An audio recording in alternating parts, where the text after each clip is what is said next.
என்னப்பா நீ டயர்லாம் ஒழுங்கா செக் பண்ண மாட்டியா? ரொம்ப லேட் ஆச்சு. ஹோட்டல்ல டைம் ஆகுது அண்ணா.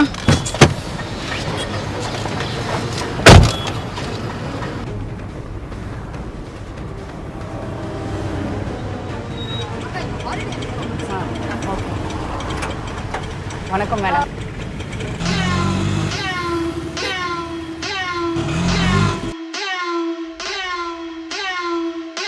ஆக்சுவலி நான் டிரான்ஜெண்டர் மேம்.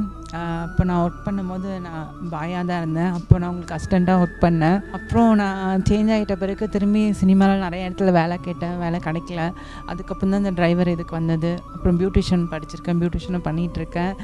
ஒரு 4 இயர்ஸ்க்கு முன்னாடி உங்களுக்கே கூட மெசேஜ் பண்ணேன், அது நீங்கள் பார்த்தீங்களா இல்லையான்னு தெரியல. அக்கா நான் இப்போ இப்படி இருக்கேன்க்கா, எனக்கு வேலை ஏதாவது கிடைக்குமாக்கா அப்படின்னு சொல்லிட்டு உங்களுக்கே கூட ஒரு வாட்டி மெசேஜ்லாம் கூட நான் பண்ணியிருக்கேன். அப்போ வந்து டிபியில் அம்மா அண்ணன் நீங்கள் இது ஃபாரின் போன மாதிரி ஒரு டிபி வச்சுருந்தீங்க. உங்கள் நம்பர் நான் எப்படியோ எடுத்து கேட்டு நான் உங்களுக்கு மெசேஜ் பண்ணிகிட்டு இருந்தேன்.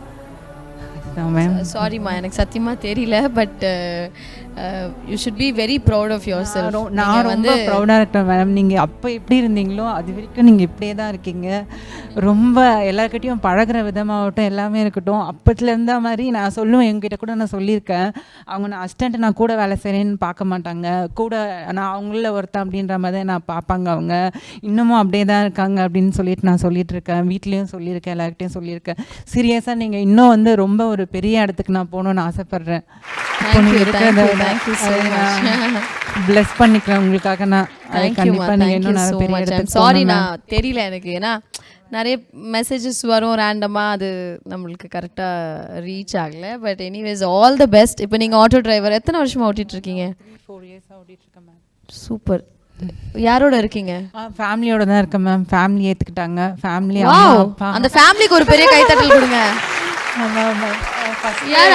யாரா இருக்காங்க உங்க ஃபேமிலில? எனக்கு 3 சிஸ்டர் இருக்காங்க. நான் தான் ஃபர்ஸ்ட் வீட்டில் ஃபேமிலியில் ஏற்றுக்கலாம். ஏன்னா சிஸ்டர்லாம் இருக்காங்க, அவங்களுக்கு மேரேஜ்லாம் பண்ணணும், நீ இருந்தேன்னா மேரேஜ்லாம் பண்ண முடியாது அப்படின்னு சொல்லிட்டு வீட்டில் ஏற்றுக்க முடியாதுன்ட்டாங்க. நான் வெளியில் இருந்தேன். அதுக்கப்புறம் தனியாக தான் நான் ஒர்க் பண்ணி பியூட்டிஷியன் படிச்சுட்டு இருந்தேன். பார்லரில் ஒர்க் பண்ணி ஒரு சிஸ்டருக்கும் மேரேஜ்க்கு எல்லாத்துக்கும் நான் தான் ஹெல்ப் பண்ணேன். எல்லா சிஸ்டருக்கும் மேரேஜ் ஆனவுடனே அம்மா தனியாக இருந்தாங்க. அப்போது சிஸ்டரும் சொன்னாங்க, நீ தனியாக தானே இருக்க, இதுக்கு மேலே என்ன இருக்குது, நீங்கள் கூட்டிகிட்டு வந்து கூட வச்சுக்கோ அப்படின்னு சொன்னாங்க. அதுக்கப்புறம் அம்மாவும் ஏற்றுக்கிட்டாங்க என்னைய. அப்புறம் கொஞ்சம் கொஞ்சமாக என்னோடய ஃபேமிலியில் எல்லாருமே ஏற்றுக்க ஆரம்பித்தாங்க. அதுக்கப்புறம் சினிமாவில் ஆல்ரெடி நான் எல்லார்ட்டும் ஒர்க் பண்ணிட்டு இருந்ததுனால சினிமாவில் ட்ரை பண்ணேன். அப்போது விஜயாண்டினி சார் படம் கிடச்சிது, திமிரு பிடிச்சவன் சொல்லிட்டு ஒரு மூவி, அதில் ஆக்ட் பண்ணேன்.